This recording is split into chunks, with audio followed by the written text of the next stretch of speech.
আমি তো আপনাদের সেই আপু, যে আপুর কথা শুনে আপনারা সব সময় ইন্সপায়ার হতেন। আমি বিয়ে করি নাই, বিশ্বাস করেন, আমি বিয়ে করি নাই।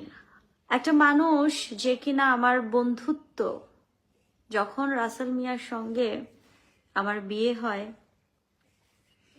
বিয়ের পরবর্তীতে তার সাথে আমার ঝামেলা, আমাকে মারধর করে, এটার জন্য আমি আইনি প্রক্রিয়ায় যাই। আপনারা সবাই দেখেছেন, আপনারা অনেক সাপোর্ট করেছেন, অনেক ভালোবাসা দিয়েছেন।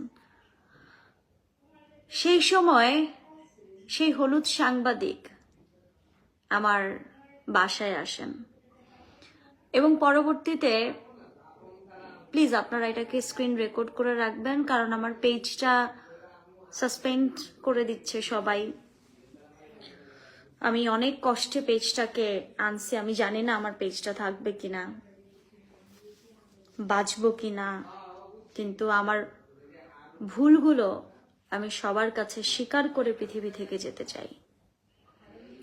এবং আপনারা একটা জিনিস খেয়াল করবেন, আমি তো আপনাদের সেই আপু, যে আপুর কথা শুনে আপনারা সব সময় ইন্সপায়ার হতেন। আমি বিয়ে করি নাই, বিশ্বাস করেন, আমি বিয়ে করি নাই। আমি একটা চক্রান্তের শিকার।